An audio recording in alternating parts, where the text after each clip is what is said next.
శ్రీ గురుభ్యో నమః. హరి ఓం. హేరంబమవలంబేహం యస్మిన్ పాతాళకేళిషు దంతేనోదస్యతి క్షోణీం విశ్రామ్యంతే ఫణీశ్వరాః.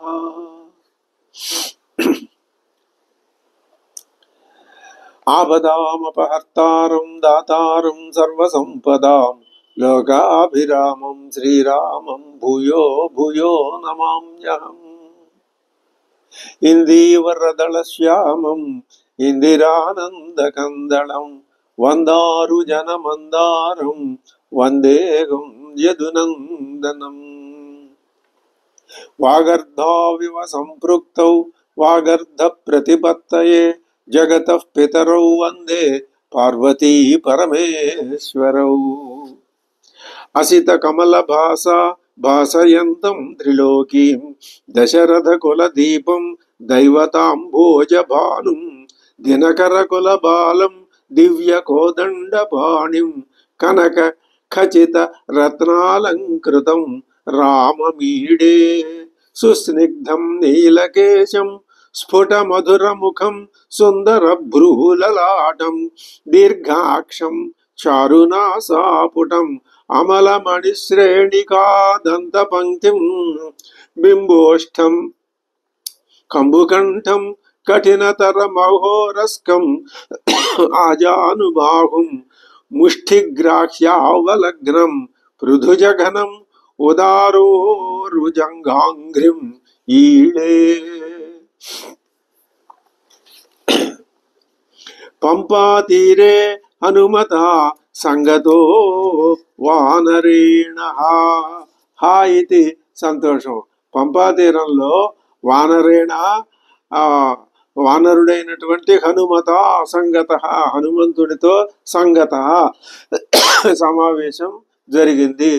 హనుమంతుడిని కలుసుకున్నాడు. పంపాతీరం అని ఎందుకన్నారు అంటే ఆ సరస్సు మనోహరమైంది, రమణీయమైంది.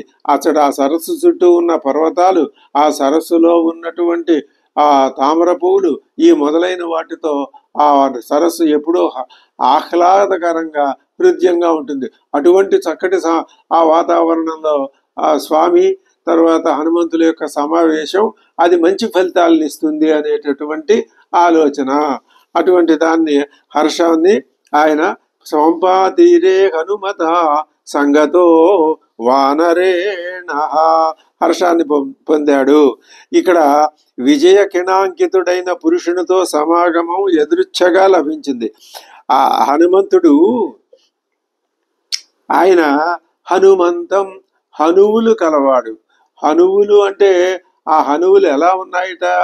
విజయ కిణములతో అంకితములు ఉన్నాయి. అండ్ కిణం అంటే ఆ మచ్చ లేకపోతే అది చిహ్నం, వీరత్వానికి శరీరం అక్కడ పడిన ఆ ఘాట్లు అవి ఆ కాయ కాసిపోతే వాటిని కిణములు అంటారు. ఆ విధంగా హనుమంతుడు ఆ హనువులు ఆయన యొక్క విజయానికి సంకేతం అని చెప్తున్నారు. మరి రాముడు ఇప్పుడు ఆ పంపా తీరం దగ్గరికి వచ్చేసరికి రాముడిలో అమ్మవారి యొక్క విరహం అది ప్రస్ఫుటంగా కనిపిస్తుంది. ఆయనలో ఆ విరహ లక్షణాలు కనిపిస్తున్నాయి. అటువంటి ఆ విరహ లక్షణాలను పోగొట్టడానికి హనుమంతుడితో సమావేశం జరిగింది. అందులోకి ఆయన హర్షం హనుమత సంగతో వానరేణ హనుమద్వచనాచైవ సుగ్రీవేణ సమాగత. ఒక మహాపురుషుడితో సమాగమం మరొక మహాపురుషుడి యొక్క సమాగమానికి దారితీసింది. హనుమద్వచనాచ ఏవ ఈ చ ఏవా అని రెండు ఈ సముచ్చయాల్ని ప్రయోగించారు. అంటే హనుమంతుడు లభించడమే ఒక విశేషం, ఆ తర్వాత సుగ్రీవుడు మిత్రుడు అవడం మరొక విశేషం. సుగ్రీవేణ సమాగత సుగ్రీవాయ చ తత్సర్వం శంసద్రామో మహాబల. రాముడు మహాబల. ఇక్కడ మహాబల అని అనడం వలన ఏమర్థమవుతోంది మనకి అంటే సుగ్రీవుడిలో ధైర్యం ఏర్పడుతుంది. ఆయన కావాల్సింది ఇప్పుడు తన అన్న అయినటువంటి వాళ్ళని నిగ్రహించి తనకి మళ్ళీ రాజ్యాన్ని ఇప్పించగలిగిన వాళ్ళు ఎవరు, తన భార్యను తనకి ఇప్పించగలిగిన వాళ్ళు ఎవరో కావాలి. అటువంటి మహాపురుషుడు మహాబలుడు ఈయన శ్రీరాముడు ఆయనకి మిత్రుడిగా లభించటం అనే అర్థం. చ ఏవ ఈ రెండు వీటి వల్ల సముచ్చయాల వల్ల లభిస్తోంది అని మనం భావించవచ్చు. సుగ్రీవాయ చ తత్సర్వం శంసద్రామో మహాబలః ఆదితః తత్సర్వం ఆదితస్తద్యథా వృత్తం సీతాయాశ్చ విశేషతః. ఆ రాముడు ఏం చేశాడు అప్పుడు? సుగ్రీవాయ చ ఆదితస్తత్సర్వం, సర్వం మొత్తాన్ని చెప్పాడు. ఎవరికి? ఆ సఖ్యానికి కారణాన్ని వివరించి చెప్తున్నారు.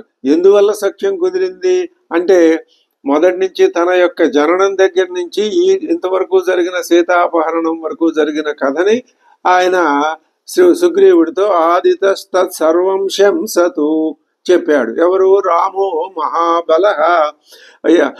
ఏడు వృత్తం సీతాయాశ్చ విశేషతః, సీతాపహరణ వృత్తాంతాన్ని ఇంకొంచెం విశేషంగా చెప్పాడు. సుగ్రీవశ్చాపి తత్సర్వం శ్రుత్వా రామస్య వానరః చకార సఖ్యం రామేణ ప్రీతశ్చైవ అగ్నిసాక్షికం.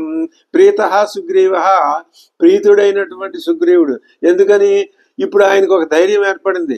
శ్రీరాముని ప్రయోజనాల్ని తాను నెరవేర్చగలడు, అదే విధంగా తన ప్రయోజనం కూడా నెరవేరుతుంది. పోనీ తన ప్రయోజనమే ముందు సాముని ప్రయోజనం తర్వాత అని అనుకున్నా, ఏదైనా మొత్తం మీద రెండు ప్రయోజనాలు సమకూరుతాయి అనేటటువంటి ఒక భావం సుగ్రీవుడి మనసులో కలిగేసరికి ఆయనలో ఉన్న ప్రీతి కాస్త బయటపడింది. సుగ్రీవశ్చాపి తత్సర్వం శ్రుత్వా, ఏమిటది? సర్వం రామస్య సర్వం, ఆయన యొక్క కథంతా విని వానరః సుగ్రీవః చకార సఖ్యం రామేణ, రాముడితో సఖ్యాన్ని చేసుకున్నాడు. ఏమిటి ఇక్కడ ఈ సఖ్యం అనే మాట ఇక్కడ మూడోసారి ప్రయోగింపబడుతోంది. మొట్టమొదట గుహుడితో సఖ అన్నాడు, తర్వాత శబరితో సఖ్యం చేశాడు, ఇప్పుడు సుగ్రీవుడితో సఖ్యం. దీనివల్ల ఏమిటనమాట? హీనుడైన హీన కులానికి చెందినవాడు గుహుడైతే, శబరి స్త్రీ అయితే, సుగ్రీవుడు వానరుడైతే, ఈ సఖ్యత్వం గుహుడి కంటే ఎక్కువగా శబరి యందు కంటే ఎక్కువగా సుగ్రీవుని యందు ఈ సఖ్యం తమ భేదాలతో పెరిగి రెట్టింపై 3 రెట్లై ఈ సఖ్యం కనపడుతోంది అని రాముడిలో ఉన్న సౌశీల్యాన్ని తెలియజెప్పటానికే ఇక్కడ సఖ్యం అనే మాట చేస్తున్న. సఖ్యం చకార రామేణ సుగ్రీవ, సఖ్యం చేశాడు. చేస్తే అగ్నిసాక్షికం సఖ్యం, అగ్నిసాక్షికంగా స్నేహం చేశాడు. తతో వానర రాజేన వైరానుకథనం ప్రతి, తతో వానర రాజేన వైరానుకథనం ప్రతి రామాయావేదితం సర్వం ప్రణయాత్ దుఃఖితేన చ. తన కథని చెప్పాడు ఆయన, ప్రణయాత్ స్నేహంతో చెప్పాడు, స్నేహబద్ధుడై చక్కగా అరమరికలు లేకుండా చెప్పాడు. దుఃఖితేన చ, తనకు కలిగిన దుఃఖం తన మాటలు తన కథ తాను చెప్తూ ఉంటే లోపల దుఃఖం కలుగుతుంది. అటువంటి దుఃఖం కలుగుతూ ఉండగా ఆయన చెప్పాడు. వాలిన ప్రతిజ్ఞాతంచ రామేణ తదా వాలి వధం ప్రతి. ఏం చెప్పాడు? తతో వానర రాజేన వైరానుకథనం వాలినశ్చ బలం తత్ర కథయామాస వానరః. వాలి యొక్క బలం ఏమిటో కూడా చెప్పాడు. కథయామాస, ఆ కథని చెప్పటంలో కలిగించేందుకు, ఉత్సాహాన్ని కలిగించేందుకు ఆ కథను కూడా చెప్పాడు. వాలినశ్చ బలం తత్ర కథయామాస వానరః సుగ్రీవః శంకితశ్చాసీత్ నిత్యం వీర్యేణ రాఘవే. అయితే ఇంత కథ చెప్పిన సుగ్రీవుడు శంకితశ్చ ఆసీతు, శంక కలిగింది. ఈ శ్రీరాముడిలో ఆ వాలిని జయించగలిగినంత, వాలిని సంహరించగలిగినటువంటి వీర్యం, పరాక్రమం, శక్తి ఉన్నవా అని. అప్పుడు సుగ్రీవ శంకితశ్చాసీత్ నిత్యం వీర్యేణ రాఘవే రాఘవ ప్రత్యయార్థంతు దుందుభే కాయముత్తమం దర్శయామాస సుగ్రీవో మహాపర్వత సన్నిభం. దుందుబి వాలి చేత సంహరింపబడినటువంటి ఒకానొక రాక్షసుడు, వాని యొక్క దుందుబి కాయం ఉత్తమం, చాలా పెద్దదిగా ఉంది, అది ఒక పెద్ద కొండల్లే, దానిని దర్శయామాస చూపించాడు. ఎవరు? సుగ్రీవ మహాపర్వత సన్నిభం. అటువంటి ఆ దుందుబు యొక్క కాయాన్ని చూపించాడు. చూపిస్తే ఉతు స్మయిత్వా మహాబాహు ప్రేక్ష్య చ అస్థి మహాబల. మహాబల శ్రీరామ ప్రేక్ష్య అస్థి అస్థి ప్రేక్ష్య ఆ కళేబరాన్ని చూసి స్మయిత్వా మహాబాహు ఇదంతా అని ఒక చిన్న నవ్వు నవ్వి ఉతు చిక్షేప పాదాంగుష్ఠేన చిక్షేప సంపూర్ణం దశయోజనం. పాద అంగుష్ఠేన కాలి యొక్క వ్రేలుతో మాత్రమే దానిని ఇలా అనేసరికి ఉతు అక్కడ ఉంది, చిక్షేప ఇక్కడ ఉంది, ఉత్తు చిక్షేప సంపూర్ణం దశయోజనం. ఇలా అనేసరికి ఆ బొటన వ్రేలుతో అది 10 యోజనాల దూరంలో పడింది.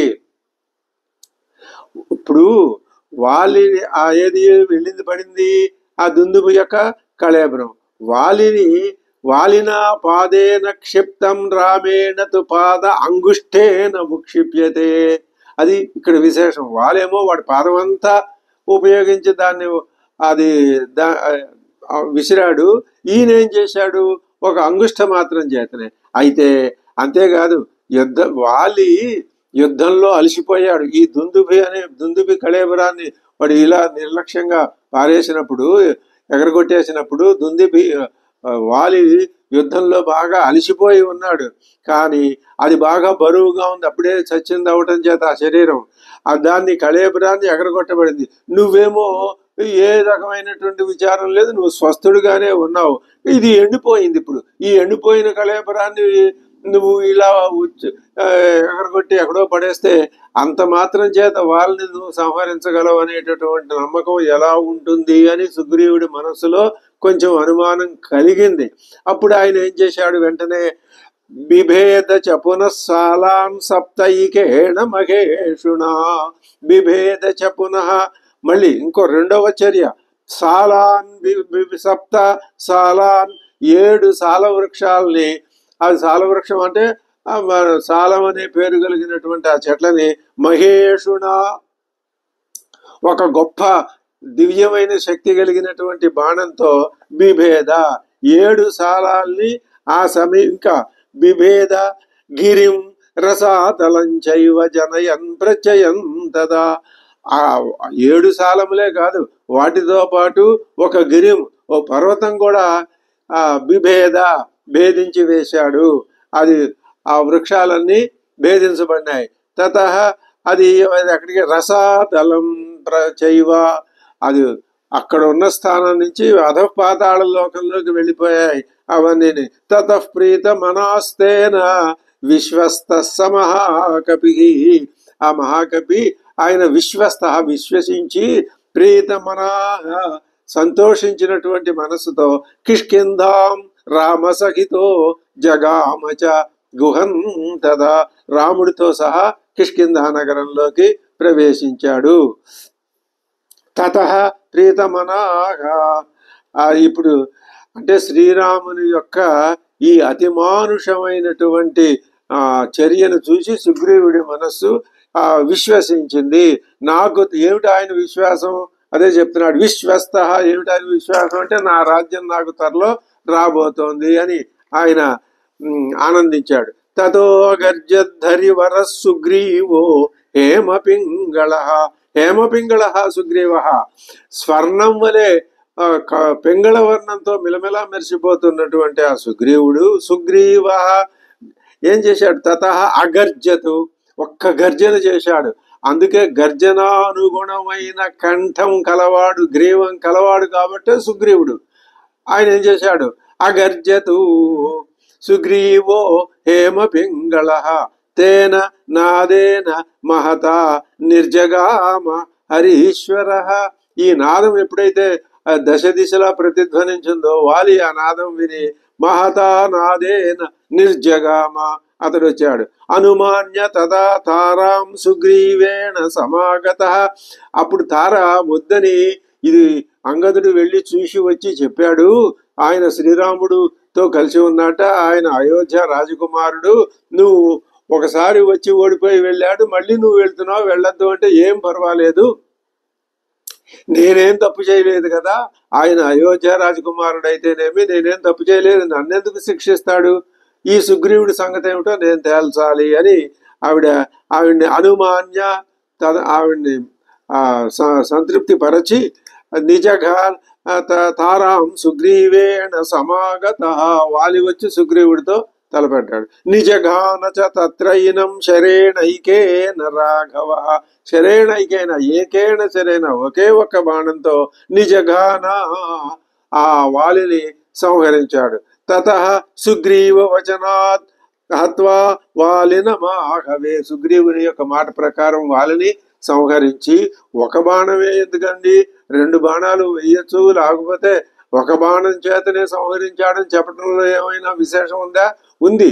ఒక బాణంతో సంహరించబడకపోతే ఆ వాలి తన వైపు తిరిగితే ఆభిముఖ్యం వస్తుంది, ఇంకా అప్పుడు వాలిని జయించడం చాలా కష్టం, కాబట్టి ఒక్క బాణంతోటే వాలిని జయించాలి.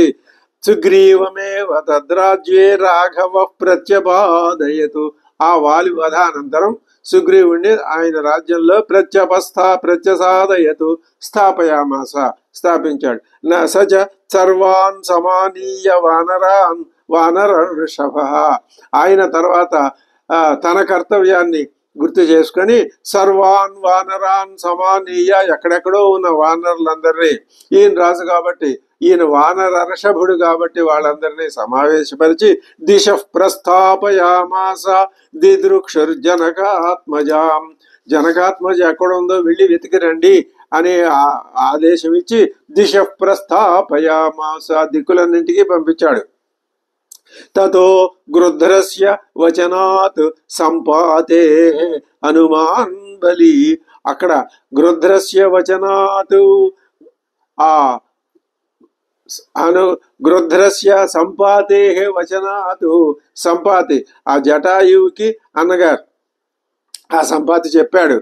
ఆయన ఏం చెప్పాడు అంటే, రావణాసురుడు సీతను తీసుకువెళ్ళాడు, నువ్వు లంకకి ఎగిరి వెళ్ళగలిగితే సీతను నువ్వు చూడగలవు అని చెప్పాడు ఆయన.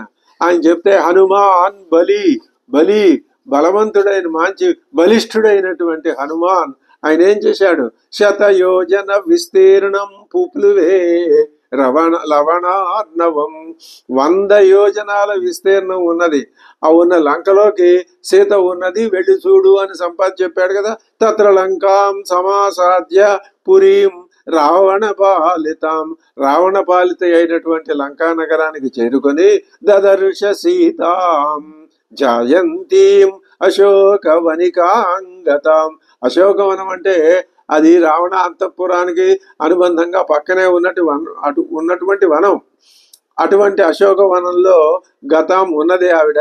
సీతాం దదర్శ, చూశాడు, అమ్మవారిని దర్శించి నివేదయిత్వా సమర్పించాడు, అభిజ్ఞానం నివేదయిత్వా ఆ శ్రీరాముని యొక్క అభిజ్ఞానాన్ని ఇచ్చాడు. ప్రవృత్తించ నివేద్యచ, సుగ్రీవుడు తో శ్రీరాముడికి ఏర్పడినటువంటి మైత్రిని అంతటినీ వివరించి, అమ్మా ఏమీ పర్వాలేదు, ఇప్పుడు కపి సైన్యం సిద్ధంగా ఉంది, ఆ సైన్యంతో శ్రీరాముడు వచ్చి రావణాసురుణ్ణి సంహరించి నిన్ను మళ్ళీ పరిగ్రహిస్తాడు అని ఆవిడికి నివేద్య. ప్రవృత్తించ నివేద్య సమాశ్వాస్య వైదేహీం మర్దయామాస తోరణ స్తంభం, అశోకవనంలోకి ప్రవేశించే ఆ తోరణ స్తంభాన్ని దాన్ని మర్దయామాస, దాన్ని పడగొట్టి పారేశాడు.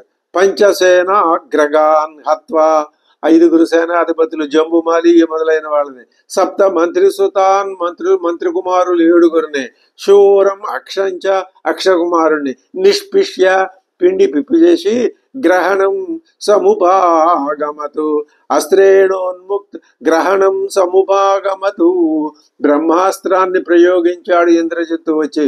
ఆ ఆ బ్రహ్మాస్త్రం యొక్క చేత గ్రహణం పట్టుబడటాన్ని సముపాగమతి పొందాడు. అంటే బ్రహ్మాస్త్రం చేత పట్టుబడ్డాడు. అస్త్రేణోన్ముక్తం ఆత్మానం జ్ఞాత్వా పైతామహాద్వరాత్. పితామహుడు ఈయనకి ఎప్పుడో వరం ఇచ్చి ఉన్నాడు, నా అస్త్రం నీ మీద ఎవరు ప్రయోగించినా అది నిన్ను బంధించదు అని. ఆ వర ప్రభావం చేత అస్త్రేణ ఉన్ముక్తం ఆత్మానం జ్ఞాత్వా తెలుసుకున్నాడు. తనని అస్త్రం బంధించలేదని తెలుసుకుని మర్షయన్ ఆ రాక్షసుల్ని క్షమించేసి వీర యంత్రిణస్తాన్ యదృచ్ఛయా తతో దగ్ధ్వా పురీం లంకాం రితే సీతాంచ మైథిలీం. ఒక మైథిలిని మినహా మిగతా ఆ లంకను దాదాపుగా పూర్తిగా తుడిచిపెట్టుకుపోయే విధంగా లంకను దహనం చేసి రామాయ ప్రియమాఖ్యాతుం పునరాయాత్ మహాకపి. శ్రీరామునికి ఆ శుభవార్తని తెలియజెప్పడానికి పునః ఆయాత్ మళ్ళీ వచ్చాడు. ఆయన తిరిగి వచ్చాడు.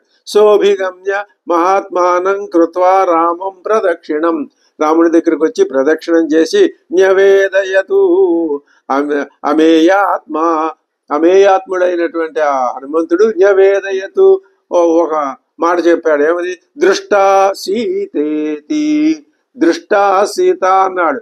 ఆ దృష్ట అనే మాటతో ప్రారంభించాడు. ఇది ఒక చక్కటి ప్రయోగం.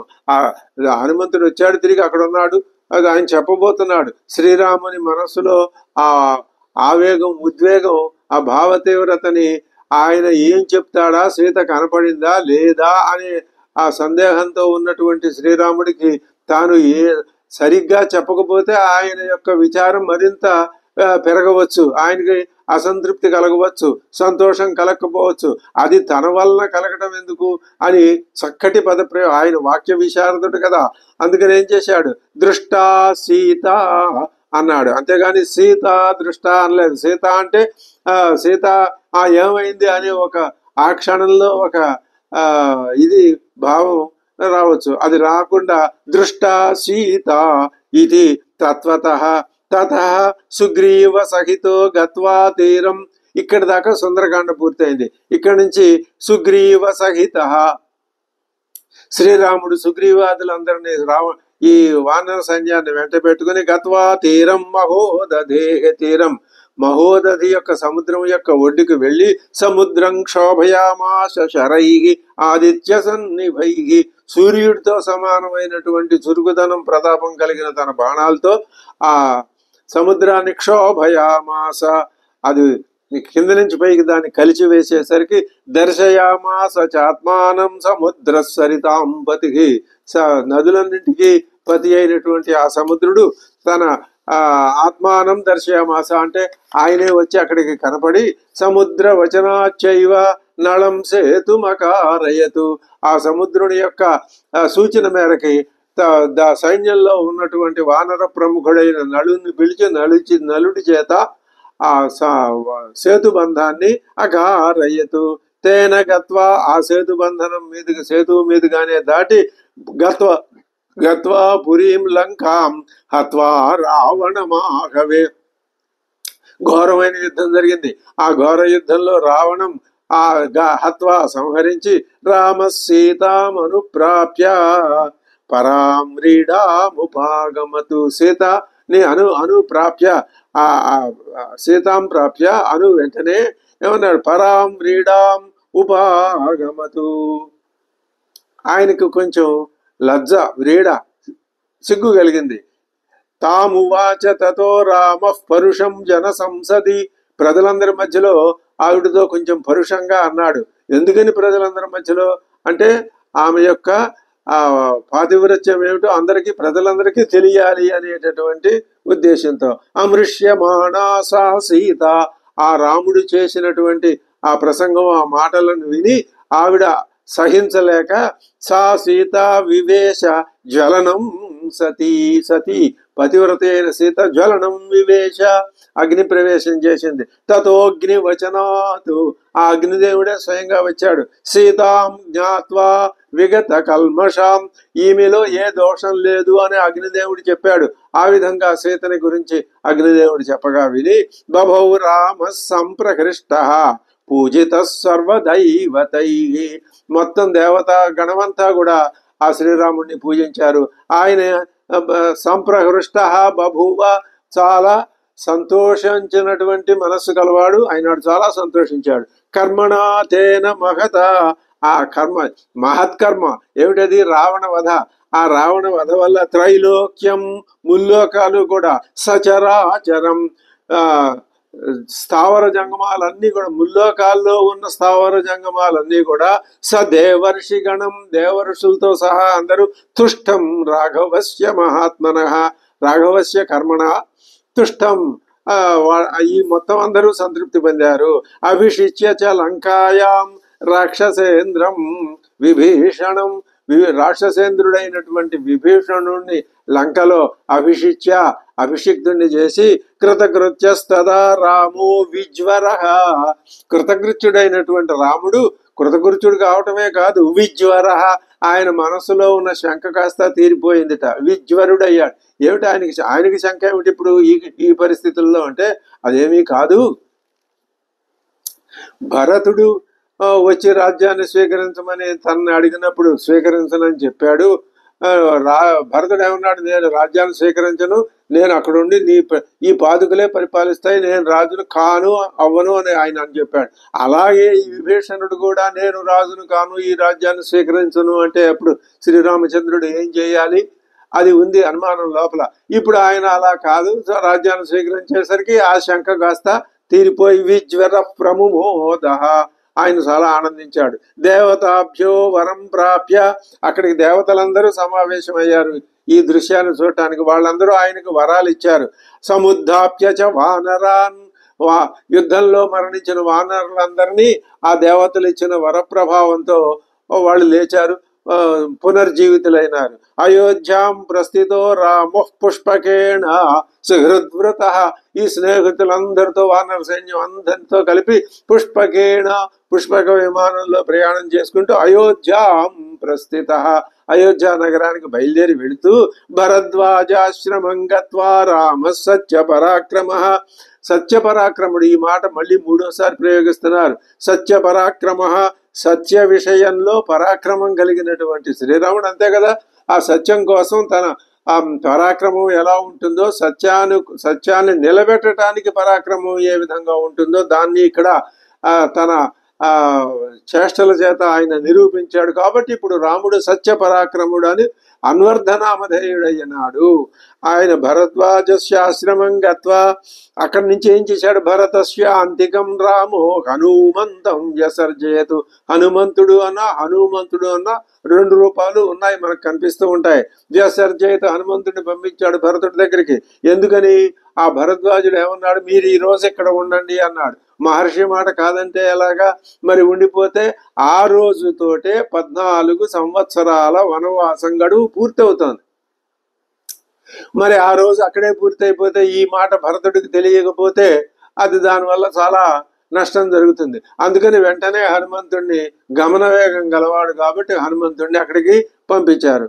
ఆ పునరాఖ్యాయికాన్ జల్పం సుగ్రీవ సహితస్య సహా, ఆ మాట మళ్ళీ తిరిగి వచ్చి హనుమంతుడు చెప్పేసరికి భరతుడికి కబురు అందించామని ఆ మాట సుగ్రీవుడు చెప్పగా పుష్పకం తత్సమారుహ్య నందిగ్రామం యయౌ తదా, ఆ పుష్పకాధిరోహణం చేసి నందిగ్రామానికి వెళ్ళారు. నందిగ్రామే జటాం హిత్వా భ్రాతృభిః సహితో అనఘ, అనఘుడైనటువంటి శ్రీరామచంద్రుడు అంటే అనఘుడు, ఇప్పుడు ఆయనలో ఏ అఘము లేదు, పితృవాక్యాన్ని పరిపాలించినాడు అనేటటువంటి ఒక గొప్ప పుణ్యం ఉన్నది. అనఘ నందిగ్రామంలో జడలన్నింటినీ విడిచిపెట్టి రామ సీతామను ప్రాప్య రాజ్యం పునరవాప్తవాన్, సీతతో సహా మళ్ళీ తన రాజ్యాన్ని తాను అవాప్తవాన్ పొందాడు.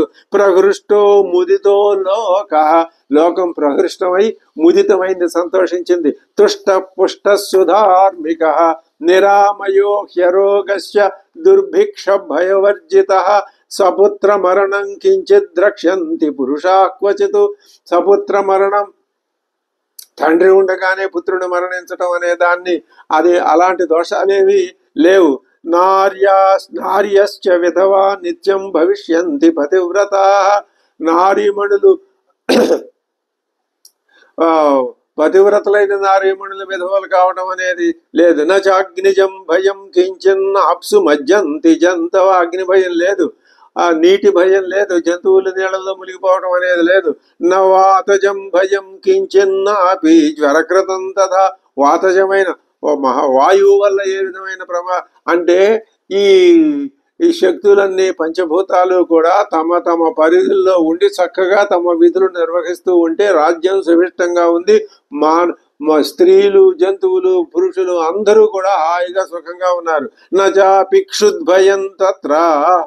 అక్కడ ఏ విధమైన ఆకలి దప్పుగల బాధ లేదు. నా తస్కర భయం తథా. దొంగల భయం అసలే లేదు.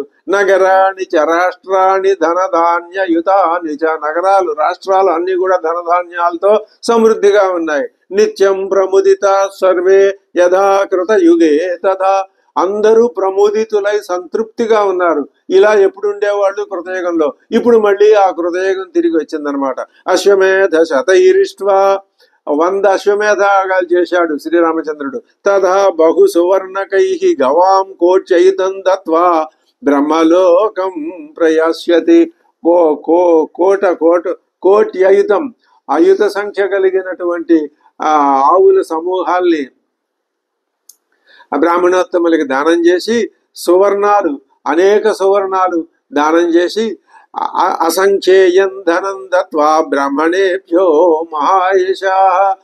లెక్కించడానికి వీల్లేనంత ధనాన్ని బ్రాహ్మణులకు దానం చేసి రాజవంశాన్ శతగుణాన్ స్థాపయిష్యతి రాఘవ. రాజవంశాలన్నీ చాలా సంఖ్యలో, అధిక సంఖ్యలో అవి స్థాపించబడినాయి. ఆ వంశ పరిపాలన జరుగుతోంది. చాతుర్వర్ణ్యంచ లోకేస్మిన్ స్వే స్వే ధర్మే నియోక్ష్యతి. చతుర్వర్ణాల మానవులు కూడా వారి వారి ధర్మాల్ని చక్కగా నిర్వహించుకుంటున్నారు. 10 వర్ష సహస్రాణి 10 వర్ష శతాని చ. 10,000 సంవత్సరాలు పైన 10 వర్ష శతాని 1000 సంవత్సరాలు. రామో రాజ్యముపాసిత్వా బ్రహ్మలోకం గమిష్యతి. బ్రహ్మలోకానికి వెళ్ళగలడు. ఇదం పవిత్రం పాపఘ్నం పుణ్యం వేదైశ్చ సంహితం. యః పఠేద్ రామచరితం సర్వపాపైః ప్రముచ్యతే. ఏతదాఖ్యానమాయుష్యం పఠన్ రామాయణం నరః సపుత్ర పౌత్ర సగణః ప్రేత్య స్వర్గే మహీయతే. ఈ లోకంలో హాయిగా పుత్రపౌత్రాదులతో సుఖంగా ఉండి ప్రేత్య, ఈ శరీరాన్ని విడిచిపెట్టి స్వర్గే మహీయతే, స్వర్గలోకంలో హాయిగా సుఖంగా ఉంటారు. ఎవరు? ఇదంతా విన్నవాళ్ళు. పఠన్ ద్విజో వాగ్వృషభత్వమీయాత్. ద్విజుడు ఈ రామాయణాన్ని పఠించి వాగ్వృషభత్వం ఈయాత్. వాక్కులు కలవాళ్ళు, వాక్శ్రేష్ఠుడి కింద, వాగ్విదాంబరుడి కింద ఆయన వాళ్ళు పొందగలరు. ద్విజులు ఆ విధమైన గౌరవం పొందుతారు. స్యాత్ క్షత్రియో భూమి పతిత్వమీయాత్. క్షత్రియుడు భూపతిత్వాన్ని పొందుతాడు. వణిజ్జన పణ్యఫలత్వమీయాత్. వణిజ్జనుడు ఆ వ్యాపార దక్షతని పొందుతారు. జనశ్చ శూద్రోపి మహత్వమీయాత్. మిగిలిన వాళ్ళంతా కూడా మహత్వాన్ని పొందుతారు. ఇత్యార్షే శ్రీమద్ రామాయణే ఆది కావ్యే బాలకాండే శ్రీమద్ రామాయణ కథా సంక్షేపో నామ ప్రథమ సర్గ. ఇప్పుడు ఈ విధంగా 100 శ్లోకాలు కలిగినటువంటి బాలకాండలో మొట్టమొదటి సర్గని మనం విన్నాము. దాంట్లో ఉన్నటువంటి విశేషాంశాలన్నింటినీ గ్రహించాము. నారదుడు వాల్మీకి ఈ శ్లోకాల్లో రామాయణాన్ని సంగ్రహంగా చెప్పాడు. ఈ రామాయణ సంగ్రహాన్ని తర్వాత వాల్మీకి విస్తరించి 24,000 శ్లోకాలు కలిగినటువంటి శ్రీమద్ రామాయణ మహాకావ్యంగా మన అందరి యొక్క అదృష్టవశాత్తు మనకి ఆయన ఆ కావ్యాన్ని ప్రసాదించబోతున్నాడు. ఈ మొదటి సర్గకి రామాయణ కథా సంక్షేపం అని పేరు. ఈ విధంగా మనం మొట్టమొదటి సర్గని పూర్తి చేసుకున్నాం. తర్వాత ఎపిసోడ్లో 2వ సర్గలోకి వెళదాం. అంతవరకు స్వస్తి.